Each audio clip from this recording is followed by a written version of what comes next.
Hey all, Alex here at your home of the Music Deep Dive, and today it is time for another record collection video. June of 2025 was a very prolific month for collecting records on my part. I went to a bunch of different places that I don't usually go to. I was out of state for about a week and was able to go to a couple of different places and like thrift stores and things like that. Which I don't normally frequent as much. I actually don't really spend as much time in thrift stores and, your sort of like bargain bin places like Goodwill or whatever that I probably should, because I know there's definitely gems in there. But the result is a collection of records down here that we're going to talk about that was larger than what I anticipated talking about this month. But to be fair, quite a few of these were actually pretty damn good bargains. And then it's only towards the end that you start getting to some of the really, I think all this is interesting, but I think especially towards the end or when you get to some gems and some things that I really can't say I was expecting to add to my collection anytime soon. Some really kind of diamond in the rough type of finds. So let's get into that, and then stay tuned to the end of the video as well, where I'm going to talk a little bit about a brief channel update as well. So just make sure you stay seated or standing, depending on where you are, until the end. Anyways,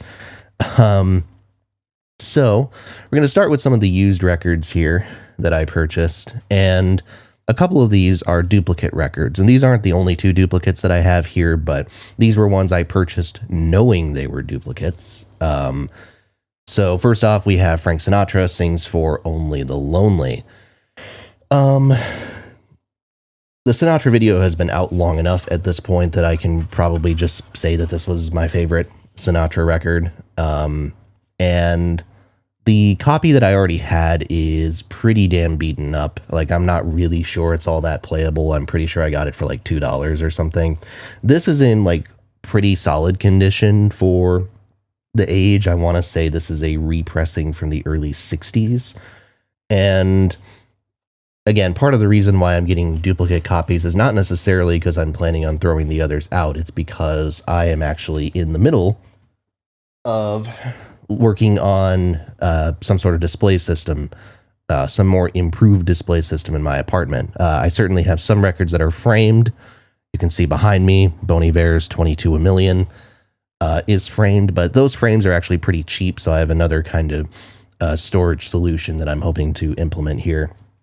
So yeah, stay tuned for that, I guess. The other record that I bought that was a known duplicate was Joan Baez Volume 2. Another record where I think the copy that I already had was pretty beaten up, so this will probably be the playing copy. I'm not entirely sure if this is the Baez record that I will put on display or not, but this is one of my favorites of hers. Again, as you saw if you watched the video. Really great early record, has all the traits of the debut record, just I think arguably with a better selection of songs in some ways, and possibly with a little bit more confident of lead vocals behind it as well. So yeah, two great records, two records of artists who are very important to me for different reasons, very different reasons, and certainly records that I would love to kind of have on display in some way at some point. Okay, so a lot of the next chunk of records here, actually, I think this like whole swath of records for a while, are all finds that I found at during the out-of-state trip that I had a couple of weeks ago. I was in Idaho visiting a friend out there, spending time with him and his family, and helping him record some music. And so we went to a few different places, including some like thrift stores and things like that weren't really ostensibly for going to seek out records necessarily. It was going to look for like used clothes and things like that, but still ended up finding some really cool stuff. That said, the first few things here are all from a record store in Pocatello, Idaho, which is in the southeastern part of the state. So first off, we have a Bob Dylan record, and that is Desire.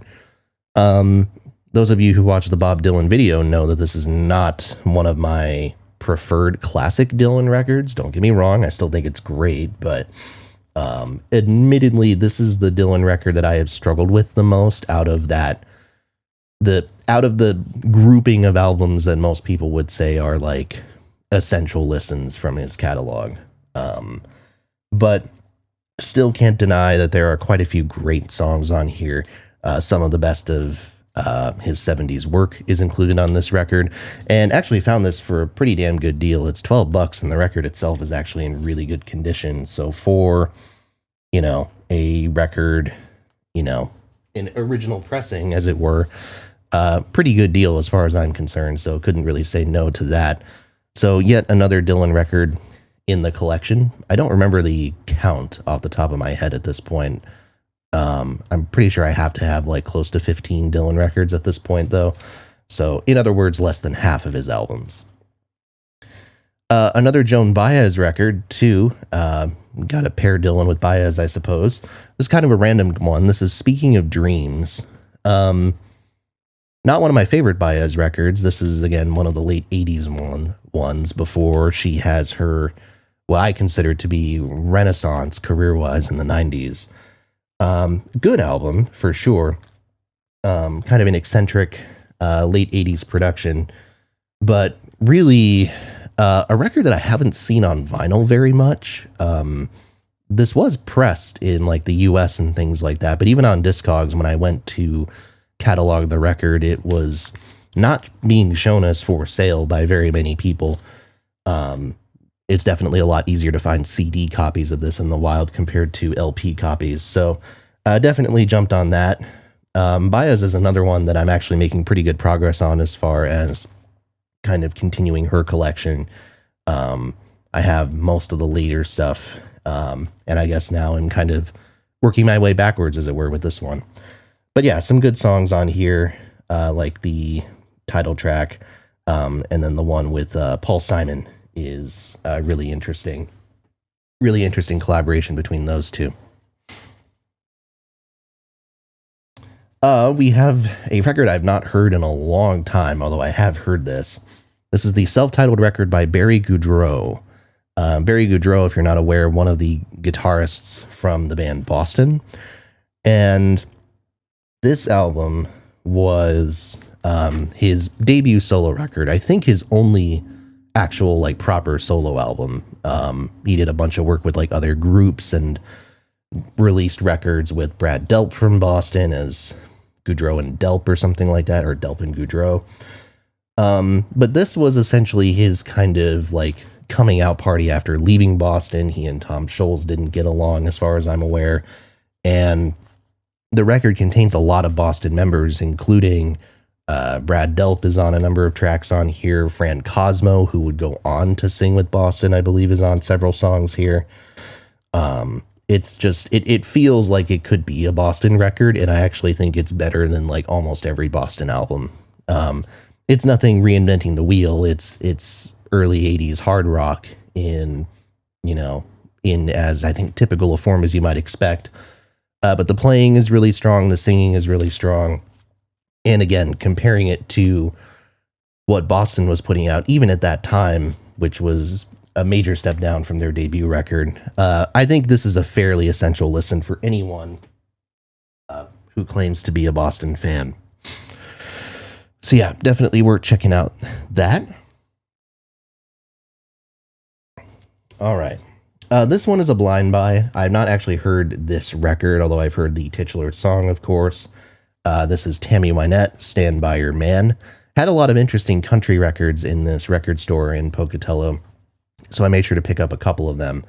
I was looking for George Jones. They had some George Jones, not at that store, at another store, but there was one particular record I wanted that they did not have. But yeah, Tammy Wynette, all I have to say is very complicated artist, very complicated musician in a lot of senses, but impossible to deny the quality of her singing, of her performing, and this is one of the kind of quintessential records of her career, a fairly early one for her as well. kind of pre-George Jones, and that whole combination. And again, if you don't know too much about the Wynette story or the George Jones story, strongly recommend checking out the podcast and or the book Cocaine and Rhinestones by Tyler Mahan Coe, which goes over all of that stuff in exhaustive but always entertaining detail. And another country selection here, we have Glen Campbell with Too Late to Worry, Too Blue to Cry. This is, I think this is his debut record with Capitol. And this is from all the way back in 1963. So this is way before, your Wichita Linemans, your By the Time I Get to Phoenixes, et cetera, et cetera. But there's some sharp songs on here. I don't think he, I think the sort of more countrypolitan arrangements that he would be given in the late 60s probably suit him better in some ways. And maybe some of that is just a confidence thing, finding his voice. Again, at this point, he's still very much a session musician who's recording for Capitol kind of as his other gig. But holy cow, I still think his voice holds up on several of these tracks. The one that has always stood out to me is his rendition of Tomorrow Never Comes, which is a great song, a powerful, really taxing vocal. If you ever heard the Elvis Presley version of that song, which is very, very based off of Campbell's phrasing, it's a monster to sing, and Glenn does a great job on there. But there's a lot of strong songs on this record. And again, it wasn't his absolute first record, I think. I think he technically has one before this, but as a debut in theory, I suppose, it starts his career off on a very strong note, which I like.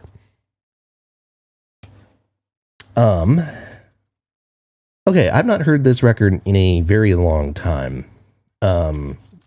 So I don't have a whole lot of thoughts to say about it. And this is also a very beat up copy of the record. So there's scratches on the LP and everything, but it was $1. And again, if upon revisiting of this record, I end up enjoying it as much as I think I will, then this could potentially be a nice display copy. Again, it's $1. Who the hell cares? Harry Nilsson Schmelson. You can probably tell just by the condition of the jacket. You can see the spine is kind of all fucked up. And when I pull out the record itself, there's nicks all over it and that sort of thing. So I don't think it's very playable. But I have a couple of records like this in my collection somewhere. I think Jethro Tull's Aqualung is another one. A record that I like quite a bit. And want a better copy of, but found a copy for $1 and might use it as a display somewhere.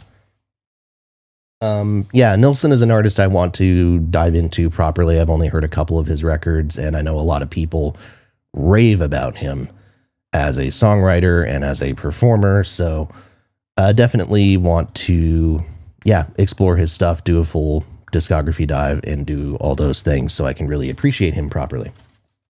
But Nilsson Schmelson, cool to have that for $1.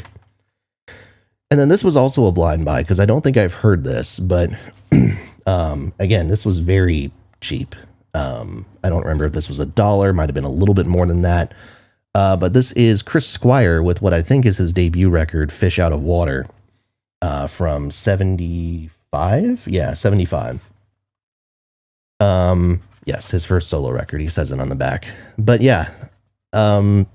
Chris Squire, I'm not often in a mood to listen to the type of progressive rock that Yes brings, but I have a lot of respect for Yes as a band, and they are responsible for some of my favorite prog rock albums and songs and things like that. And Chris Squire definitely, as far as rock bassists go, he is very, very high on that list. I mean, hard to deny when he's able to do. And so this record, which of course features Squire on the bass and also features a bunch of other musicians, including Bill Bruford, is yeah, I think as far as what I've read is a really strong showcase for his like work and for his ideas. And if you're going to own any Squire solo record, it's probably going to be this one. So it was a blind buy for relatively cheap, but I'm excited to actually check this out at some point. Again, yes, another band that I have done a sort of deep dive on in the past, but they've released a couple of albums since that happened, and I haven't really explored like any of their solo stuff. Like, you know, I guess if you want to include Asia in that, Asia's a pretty big blind spot for me. Yeah, so they're due for re-exploration at some point. This is just a random purchase. So I talked about this a couple of times on the channel before, I think, but this is the Cathedral Quartet with Four Keeps. I've talked a couple of times before about that I had a phase at one point in my life where I was really into Southern gospel music, not because of the merits of the music itself per se, but really because I was really interested in like bass singers and lower voices. And Southern gospel, if you don't know, like bass vocals are one of the defining characteristics of that genre. And so because of that, I have a couple of records by groups like, I don't remember if I have a Stamps one, but I definitely have a Masters 5 record, which features J.D. Sumner, one of the great bass singers of all time. And the Cathedrals, or the Cathedral Quartet, feature the bass singer George Yonts, who is often regarded as one of the greatest of all time. Just a really like resonant singer. A lot of, not like a guy who you would expect to be a super resonant singer based off of his speaking voice, but really strong technique and really just gets a lot of power in that lower range. And so because of that, I'm always entertained when listening to this type of music, even if it is very like, I don't know, it's very stiff. It's very uninventive in many ways, but the strength of the vocals on there is oftentimes the appeal. And so having a Cathedrals record in the collection was pretty cool. A lot of respect for George Yonts as a singer.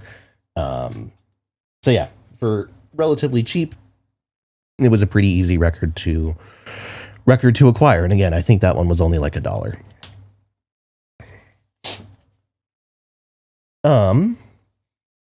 Next up, we have Dionne Warwick. Make Way for Dionne Warwick. This was another one that I think was only like $1 or something like that. So a lot of kind of $1 finds in this this bin, which are really cool.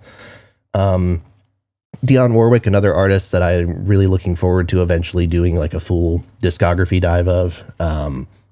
Certainly very well respected, and I have heard this record a number of years ago. So definitely a major figure in like the mid 60s R&B scene and beyond.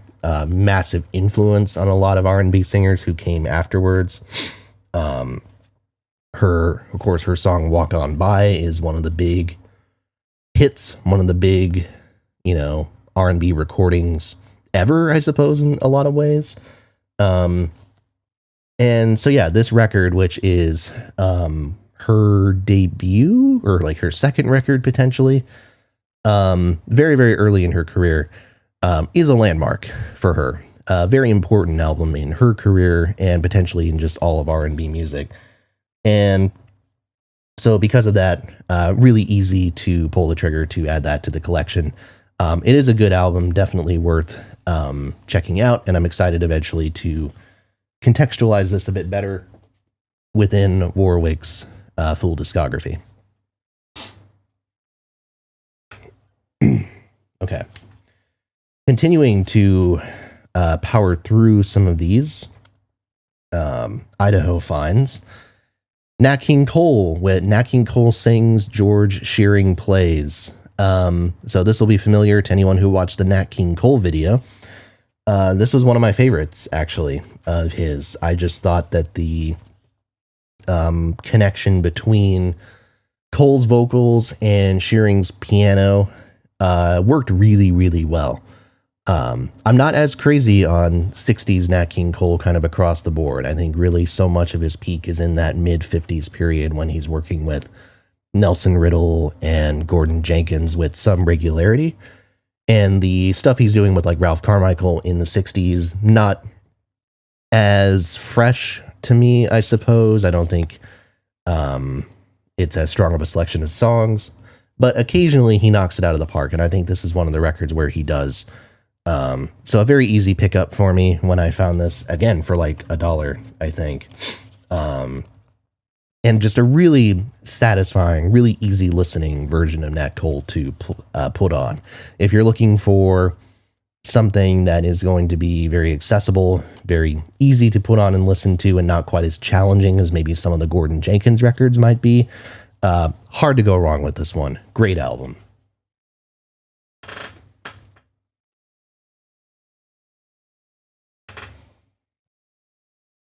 And then this has just kind of been on my mind because I've been listening to some of their stuff a little bit more lately, going back to the country well. This is Cool Water, Sons of the Pioneers. This is a collection of, I think these are re-recordings of some of the biggest hits by the Sons of the Pioneers, the, of course, very influential early kind of country and western singing group from the late 30s and 1940s. So you have tunes like the title track, which of course Marty Robbins would popularize as well on his Gunfighter Ballads and Trail Songs record. But you also have tracks like Red River Valley, Riders in the Sky. I think the Sons of the Pioneers recording of that song is almost untouchable. And Tumbling Tumbleweeds, their biggest hit. Just a lot of great cinematic early country and western tunes. When I say cinematic, I mean that it just sounds like the type of material that is built for films. And I suppose that makes sense because, right, like, you know, Roy Rogers and came from this outfit, right, and went on to have a very illustrious film and TV career. But yeah. Again, these are re-recordings as far as I understand, so they're not the original like single recordings and classic recordings of a lot of these tunes, but the recordings on this record sound great and are definitely worth seeking out. So again, this was another bargain bin find that I could not pass up. Cool Water, Sons of the Pioneers.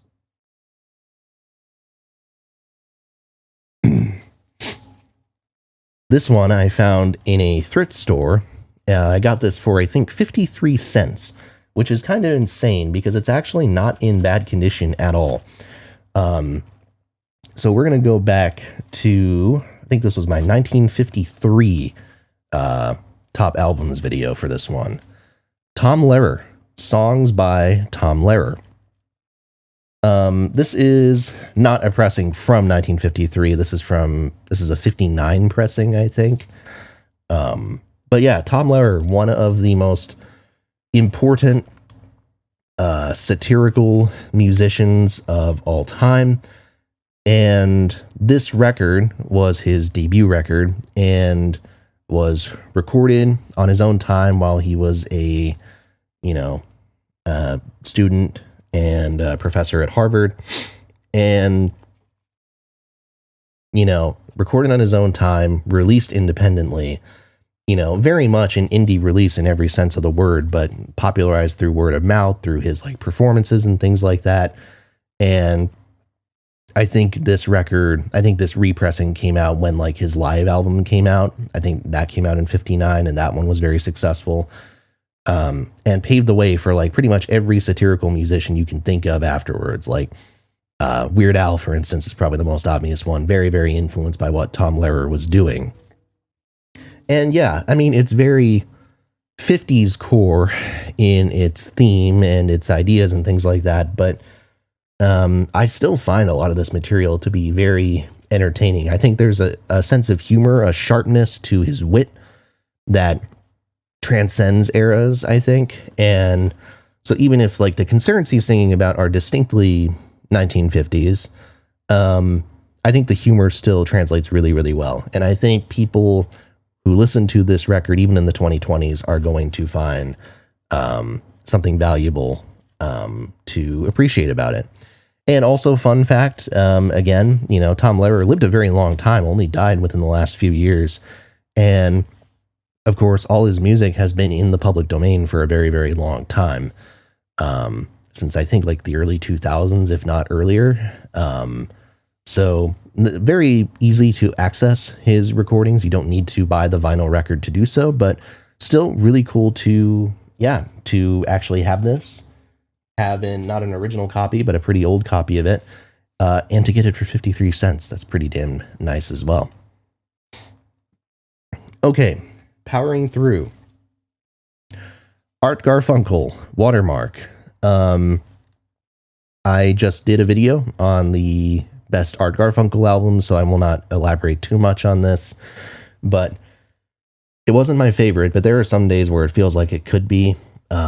So this was definitely a record I wanted to prioritize obtaining, and ended up finding it for pretty reasonable price. I think I got this for like $5 or something. And yeah, one of his best records, a lot better. The peak of his solo career is a lot better than people give it credit for, I think. And so because of that, definitely worth checking this record out, as well as maybe like the two before it, I would say. Yeah, I would say the first three Art Garfunkel records are genuinely worth checking out to me without any sort of, clarification or without any strings attached, I suppose. Like, I think they're genuinely good. This is another duplicate copy that, again, I got with kind of the intention of putting one on my wall somewhere, assuming that I actually have wall space for it. Ripcords, Hey Little Cobra, and other hot rod hits. Ripcords, again, they are an outfit that were inspired by the Beach Boys, one of a lot of Beach Boys like knockoff outfits that came around in the 1960s that were doing songs about cars. And cars in this case, of course, he had a lot of like surf bands and things like that, but in this case, the focus is cars. And yeah, very clearly a Beach Boys knockoff. A lot of Beach Boys covers on here as well, like 409 and Little Deuce Coupe and that sort of thing.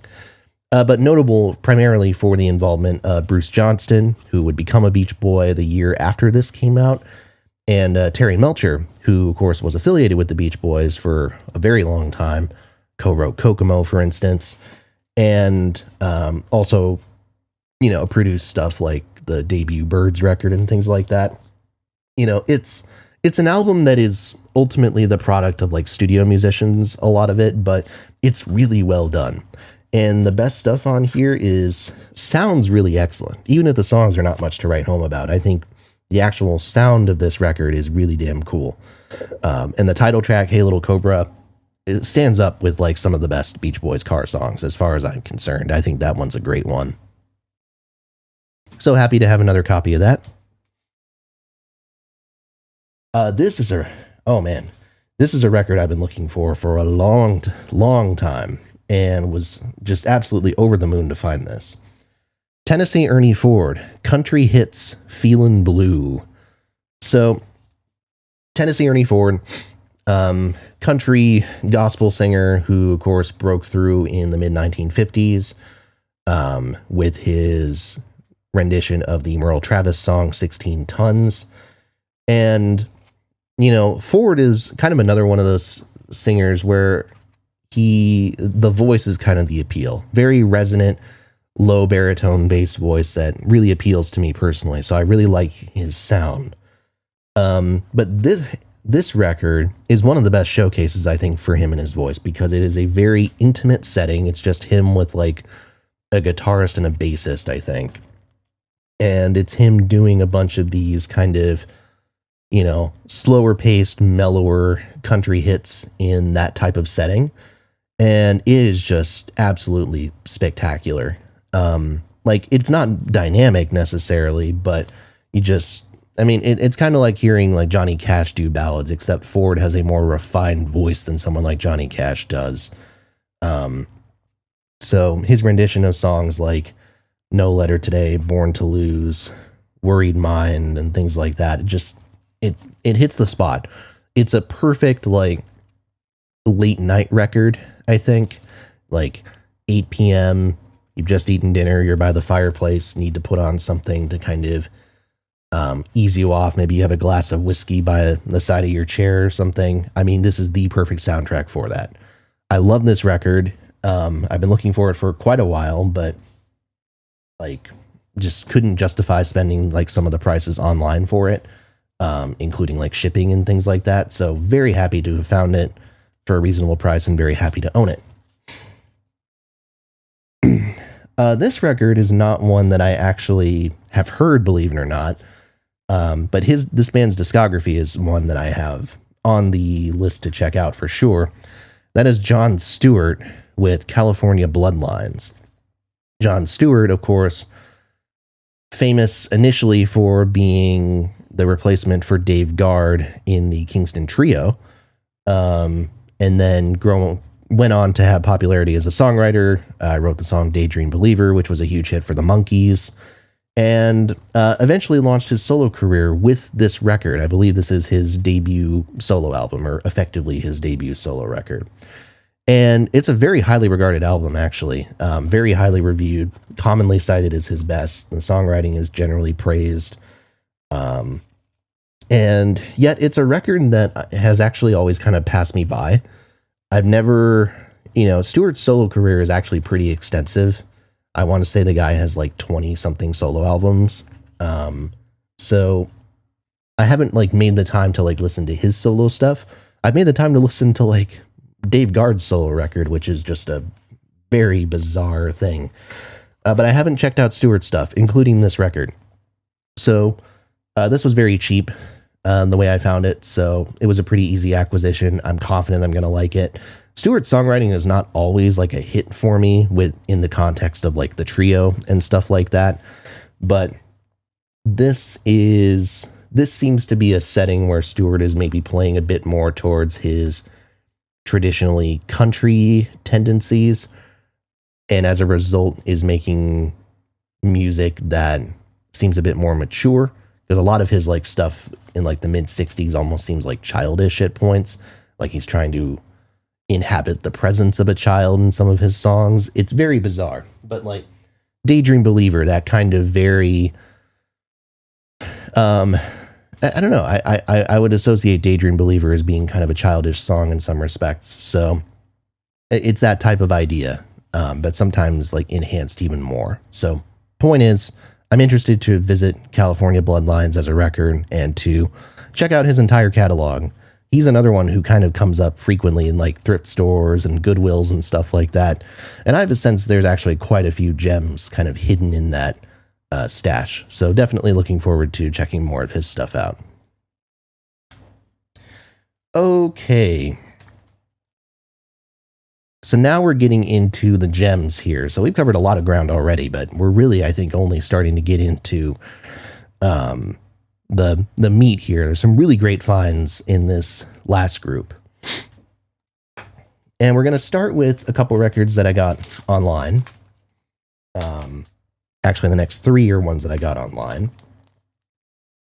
This one, a record I like quite a bit from last year. Didn't make my top 50, but was an honorable mention. Kacey Musgraves, Deeper Well. I like Kacey Musgraves a lot. Definitely another artist who I kind of want to just do a quick revisit of her discography. I heard Golden Hour again not that long ago and was just completely floored by it. And some days I feel like this could be my second favorite of hers. It's not that I didn't like her first two like proper albums. The two records before Golden Hour are excellent, of course. And it's not that I disliked Star-Crossed. I don't dislike that record, but I feel like that is an album that is going to be dated more to a particular time and place. And I think that's a record that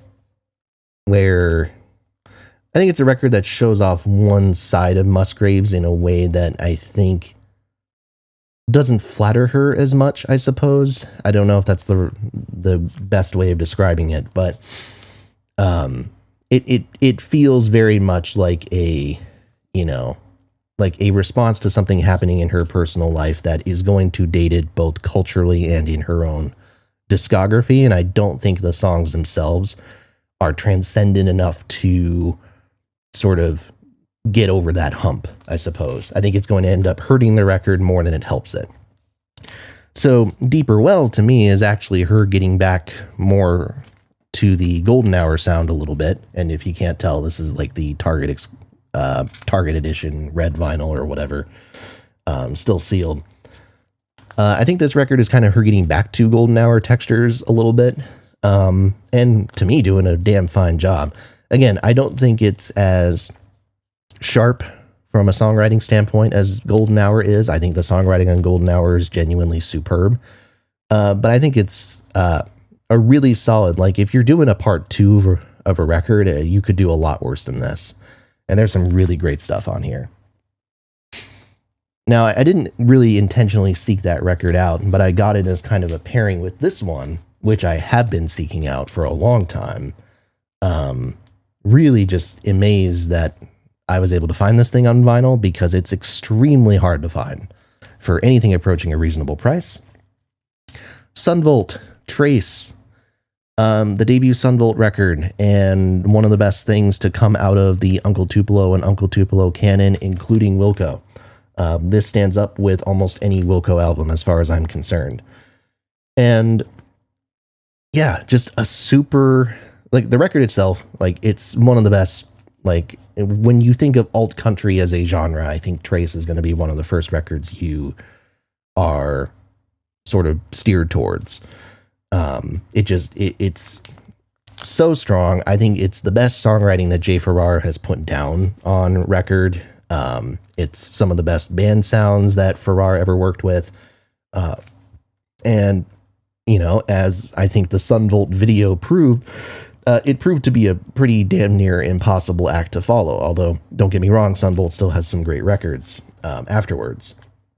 But yeah, this was also extraordinarily hard to find, because this thing has only been released on vinyl like a couple of times.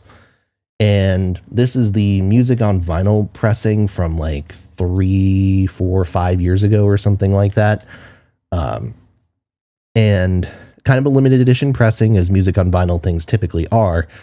And, you know, no one is really reselling this thing. Impossible to find like on resale. And if you do find copies of this record on resale, it's going to be an older copy, which is going to go for, you know, hundreds of dollars sometimes. So to find a copy of this, you know, in like new condition for, I think it was like $40, was pretty outstanding. Like blew my mind. So super happy to have this in the collection. Not sure what other Son Volt records I will pursue. I know a lot of their other albums are available on vinyl, but not all of them. But yeah, just so happy to have Trace. Not a record I really expected to purchase on vinyl until they do, like, whenever their next reissue is, which for all I know could be this year for 30th anniversary thing or something. But yeah, just super chuffed to have that. And then another online order, Paul Simon, In the Blue Light. With this order, this pretty much means that I have every Paul Simon record that is easily obtainable. I guess I could buy something like Songs from the Cape Man or You're the One if I had like 400 expendable dollars to drop on a record, but I don't. So I'll just wait for them to probably one day be reissued at some point.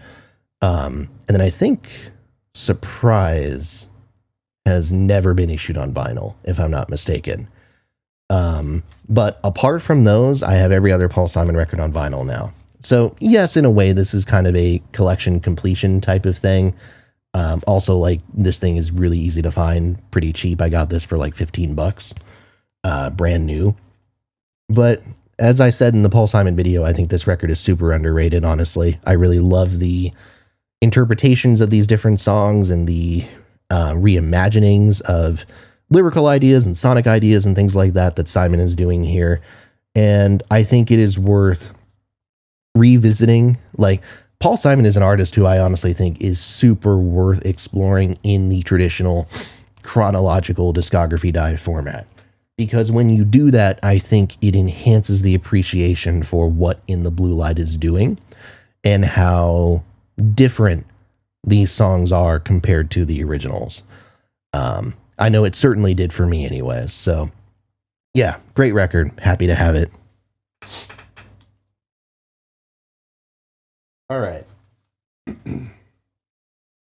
So now we're getting to a selection of records that I got from a record store I think I've talked about before called Toontown in Mankato, Minnesota. And yeah, holy cow.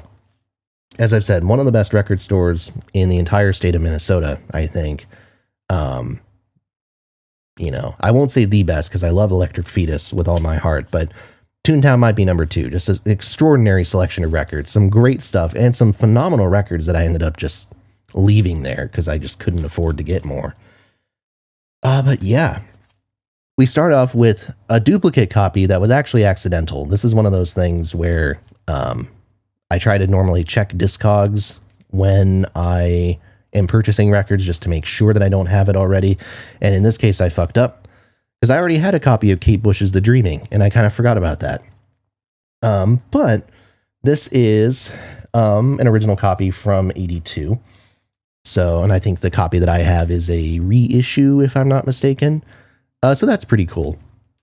And, you know, a lot of days, this is my favorite Kate Bush record. So, like, I guess if I'm going to have any Kate Bush, if I'm going to have one Kate Bush record that's a duplicate and one that I'm going to have, like, framed somewhere or whatever, it's going to be this one.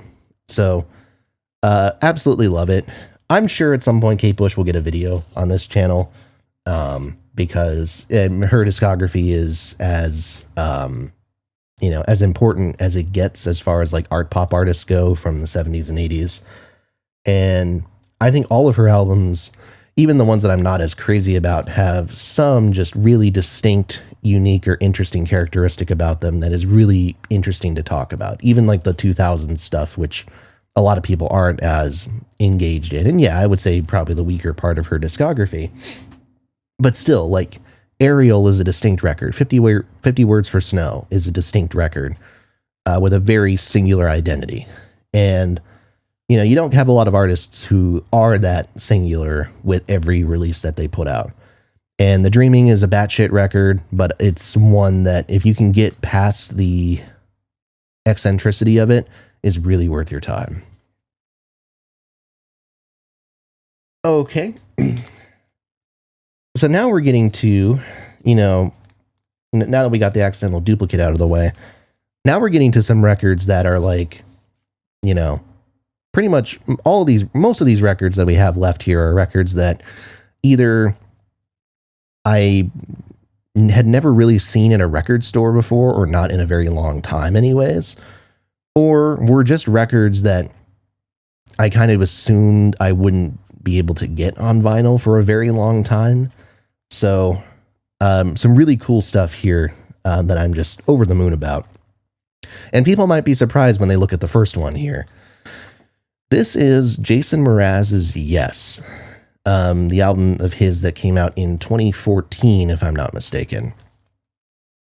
And so I've not talked about Jason Mraz really on this channel, like, at all, because I don't have any other records of his on vinyl or anything like that. But Jason Mraz is an artist that actually my mom became a big fan of in like the early 2010s, got really into his stuff. And because of that, I was exposed to it in like car rides and things like that. And I grew to be like partial to it as well. And now every time that I hear Jason Mraz's music, I'm transported back to a particular time in my life. And a particular era that I have a lot of nostalgia for various reasons. And that's a really powerful thing. I know a lot of people are not huge on Mraz as a musician and have kind of written off a lot of his records from the last decade or so. And granted, I haven't kept up on his stuff all that much, but for that connection, I'm very appreciative. And this record, yes, actually came out in 2014, like I said. So yeah, in a period of time where I did not have my driver's license yet at the time, so I was still like being driven places or, you know, eventually driving people places. And this was a soundtrack for some of those years, some of those like late high school years when I would like be driving with like my mom somewhere or whatever, or like with my mom and like my sister or whatever. It reminds me of a very particular time. The record itself is very quaint, I think. It is very like easy listening. Sometimes I would even say bordering on like new age or something. But yeah, just the tracks like Love Someone, Hello You Beautiful Thing, Everywhere. It's so hard to say goodbye to yesterday, the Boys to Men cover there. Just all of that record just transports me back to a particular time. So bottom line is, like, when I saw this record available, a used copy of it, which is a little bit beat up, but not that bad. Like when I saw it available, I had to go for it, especially because like there's not a ton of copies of this out there. And usually I think copies go for a little bit more than this, like in the $45, $50 range. So yeah, this was a pretty easy purchase. So not a record that a lot of people are probably going to be enthusiastic about that watch these videos, but a record that has a lot of significance for me personally. So I had to get it.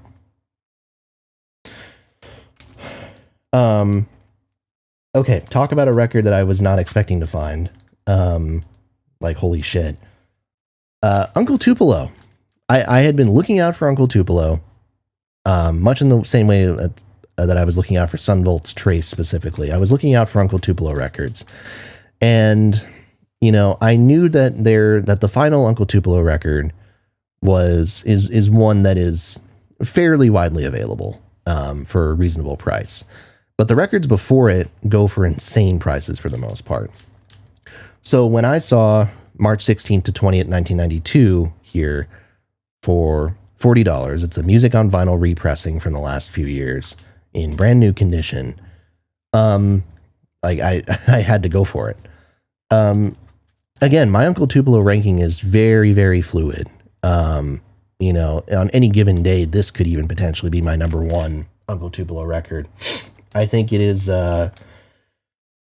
singular. The Peter Buck production on it, I think just it causes it to shine. Like, you know, as far as like the acoustic bits and, you know, the mandolins that are on a lot of tracks on here, just it's very bright. It's very distinct. It's very clear. And, you know, the parts where the band is recording new songs as opposed to recording covers, I think it allows those songs a real space to marinate, I suppose, in a way that the first two records don't as much, because the first two are a lot more aggressive, a lot more kind of lo-fi production. And yeah, it's a stunning sounding record. It's a superb album in a lot of different ways. And yeah, as I said, and this is a music on vinyl pressing from what year? 2016, I think. Limited to 1,500 copies. This is number 1276 by the looks of it. So yeah, I mean, stunned to have stumbled upon something like this. And just chuffed to have it in the collection. Definitely want to get the other Uncle Tupelo stuff as it comes up, as I'm sure stuff like No Depression or whatever gets reissued or whatever. But yeah, just super happy to have March 16th to 20th, 1992 on vinyl. And we close with three more records to go. All three are records connected to the Beach Boys in some way. Of course, Brian Wilson's music has been at the top of mind for the better part of a month. And so obviously this was something where I wanted to seek out these types of records, seek out records that I did not already own. And there were a few Beach Boys records that I actually considered buying as part of this trip that I ended up putting back. But one that I did not, that I knew I could not, because I wasn't even aware that people were selling this record really anymore. Dennis Wilson, Bamboo, the Caribou Sessions. So context, Bamboo was the aborted second record by Dennis Wilson that was recorded through like 77, 78, 79, stuff like that. eventually dropped as a project for various different reasons or financial things with the brother recording studios and stuff like that. And on top of that, Dennis Wilson, just his alcohol usage had gotten to the point where he just could not really function in the studio consistently anymore. So the result is a lot of tracks that were either mostly finished, partially finished, or barely even started were kind of just left on the cutting room floor. And then in 2008, when Pacific Ocean Blue was reissued, the Bamboo tracks were included on that CD reissue as a second CD. So if you get the 2 CD issue of Pacific Ocean Blue, like I own, disc 1 is the actual POB record, along with a few outtakes from those sessions. And then disc 2 is the Bamboo sessions. Now, this came out in 2017. Yeah, 2017. This was a Record Store Day exclusive reissue. And I have no fucking idea why I didn't get it at that point. I was already collecting records. I'm not sure why I didn't buy this either at that point or right afterwards, because I would see this thing in record stores pretty frequently. And I got Pacific Ocean Blue pretty early on too. But I always kind of just left this to the side, and eventually I just stopped seeing it. And so I kind of just assumed, well, if I get this record, I'm probably going to have to pay pretty big bucks for it, because it does go for decent money online. But yeah, and then I saw it in this record store in Mankato, Minnesota for $30. So it was a no-brainer. I have no idea, honestly, why something like this is still available. I don't know. I know that record store has a lot of like bootlegs and stuff like that. I did as much verification as I could to make sure that this and the Uncle Tupelo were legit copies of the records, and as far as I can tell, they are. But I also know that record store deals with bootleg copies of things and stuff like that, so I guess there's always a possibility that this is a bootleg, but I really don't think it is. But yeah, super cool to have the vinyl edition of this. It's a 2 LP set. It is a collector's item, ultimately, right? Like, the songs themselves are not really super listenable for the most part, out of context. Like, I'm not going to go to stuff like fucking, like, He's a Bum or whatever out of the context of this record.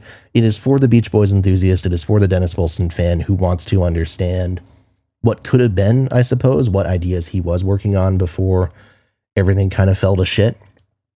And yeah, and there are a lot of there's a lot of compelling ideas here, even if they're not fully realized as songs, that I think are worth marinating on.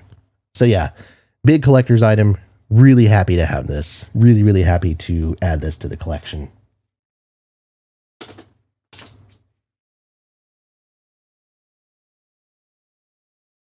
And then the last find from that record store, Brian Wilson, Long Promised Road. This is the soundtrack to the documentary of the same name that came out a couple of years ago, which I have not seen. I have seen clips from that documentary. I've seen enough clips to know that I'm not really sure I want to ever see it. I'm sure I will at some point, but it doesn't really seem like the best handled documentary in the world. There's a couple of points that seem very borderline invasive and just inappropriate to be showing on camera. But yeah, this documentary soundtrack, though, is kind of interesting. It's kind of a mixture of older recordings of Brian and some newer recordings as well. The track Right Where I Belong is a brand new song that was recorded during the production of the documentary. There's also like covers as well, like the song It's Okay, for instance, is covered on here. That's a very like consistent through line in the documentary from what I'm aware. Yeah, it's a strange album out of context. Like, it doesn't really connect super well. And like the contemporary recordings, which I think were made in like 2019, because I think it took the documentary like 3 years before it was approved to be released or whatever. The new recordings don't sound great. Like Brian has started to decline, I think, pretty noticeably at that point. But he still sounds pretty invigorated in the studio. There's some like studio chatter and things like that they include on some of these records. So he's still like mentally there to some extent. It's just normal aging, I think, has kind of taken him a little bit. But yeah, I mean, one of the Brian Wilson related projects that I didn't own on vinyl, and now I do, found it in a clearance section too, which is kind of like amazing that they allowed that to happen. Even the cashier was like, I can't believe that we actually still had that in clearance. So yeah, just happy to have that to the in the collection. As far as like Brian Wilson records go, there's still a few that are on my radar. The ones that are still out there, as far as vinyl records go, for the most part, go for pretty massive money. Thinking about like Getting In Over My Head, Smile, of course, goes for ridiculous money. The Gershwin record is probably the most obtainable of the bunch. Actually, no, At My Piano, because I don't have that one yet. But the Gershwin one might be the next one. That's a record I actually want to revisit. I haven't done that yet, but I would like to. But speaking of Smile, here we are. The final record in the video for today. This was a kind of surprise for me. I saw this. I don't remember if I saw this in an Instagram advertisement or if I saw this on Reddit. Could have been either one, but they were advertising that they were reissuing the Smile Sessions, or at least the 2 LP version of the Smile Sessions, for the first time since 2011. And again, I verified to make sure this wasn't like some sort of bootleg thing, because apparently there was a bootleg release of this earlier in the year that was stocked by Turntable Lab, the same distributor that I ended up buying this from. But this is legit. This is apparently, from the reading that I was doing, I guess they were intending on releasing this again later this year, like in September or October, and they had a bunch of records pressed. But when Brian passed away, they basically got the thumbs up from the Beach Boys and Brother Records and all that sort of thing to release it sooner.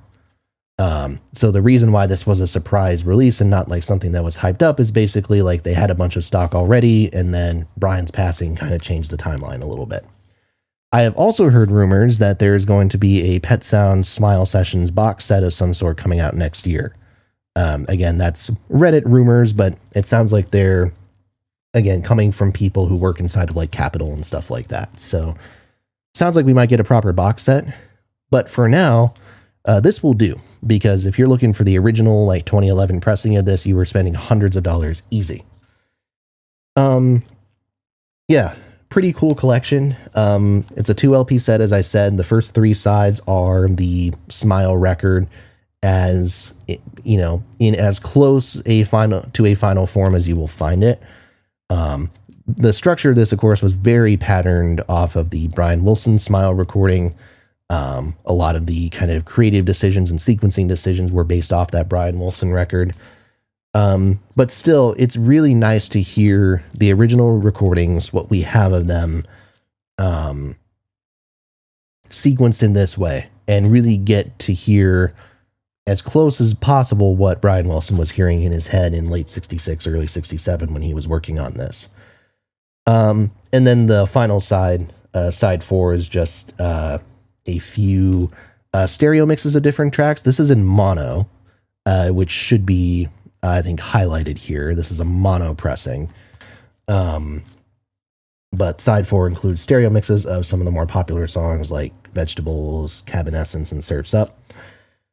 So yeah, I mean, it's an essential piece of popular music history, Smile. Like, whatever you think about the 2004 Brian Wilson album, whatever you think about this in its sequencing, whether you think it would have genuinely been like the greatest album of all time or whatever if it had been released, and I don't tend to think it would have been. I think it probably wouldn't have still been a flop,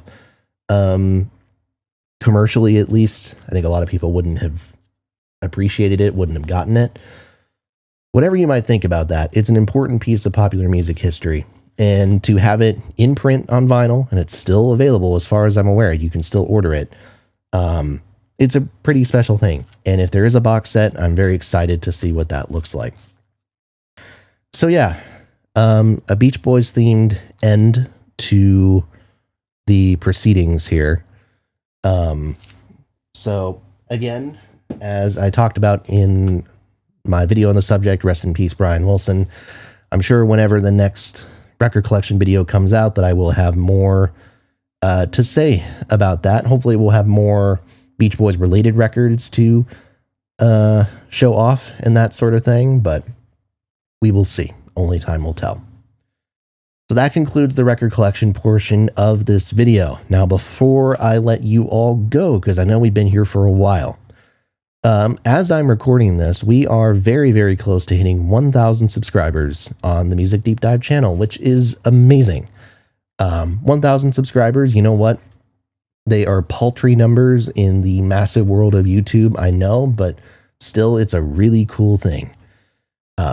So we're getting there. Thank you to everyone who has gotten us this far. Really excited for us to be able to get to that point pretty soon here, probably. And whenever we do hit that milestone, I will be doing a live stream of some sort. Not sure on the timing, of course. More details to come on that. But I will do a live stream where I'll kind of give people an opportunity to ask questions, you know, give us an opportunity to talk about the Music Deep Dive project, and then about just any kind of music related topics that you want to bring up. But here's what I will say, and this will be touched on in more detail in the live stream, I'm sure. As a lot of people know, this Music Deep Dive project is very centered around one idea, which is the creation of a history of recorded music and how that history will eventually be presented, most likely in a podcast format. Now, I know a lot of people have come to this channel in recent months on the heels of discography ranking videos and that sort of thing, which is fantastic. That's part of the point of making these videos, is to hopefully get people interested in the content here and kind of get people excited about what we're doing. So with that said, I also want to kind of highlight to people that there's a very real possibility that the content frequency, the frequency of content that you're seeing, is going to go down in the near future, for the simple fact that I need to invest time into this podcast idea at this point. And I need to continue investing more time and energy into it. And as much as I enjoy making the discography ranking videos, I do think that, you know, that time investment and that sort of thing does take away time from the podcast, unfortunately. And I want to ultimately make sure that people know kind of what the goal, what the point of all of this is. And I want people to be excited about it. And I want people to, I don't know, I want to be able to present people content and a creative endeavor, I suppose, that I feel really proud of and that I feel really secure about from a quality standpoint. I don't want to kind of just throw out half-assed discography ranking videos where I haven't done a whole ton of research on the artist in question, because I don't think that adds much of anything to the proceedings. So don't expect them to go away, but just understand that the discography rankings are not top priority for me at this point, and don't be surprised if you see less of them going forward, as I try to really focus on creating something that I feel passionate about and that I feel is genuinely going to be really high quality stuff once it is finished. So we'll talk more about that probably in the live stream, I'm sure, but just kind of wanted to give people a little bit of a preview for kind of what channel content is going to look like. So it's possible we might not have another video on the channel for a little bit at least, but time will tell. But anyways, with that, I just wanted to say thank you all so much for watching. Please make sure to like, comment, and subscribe. As always, more content of some description will continue to come. Let me know kind of what your thoughts are on the records that I mentioned in this video. what your favorites are, and let me know kind of what other records you've been adding to your collection as of late as well. That's also really cool and really exciting. Make sure to hit that bell for notifications so you can be notified when new videos come out, and tell a friend as well. Word of mouth is really helpful for spreading the word about any sort of creative work. Thanks a lot. And with that, I will see you next time right here at your home of the Music Deep Dive.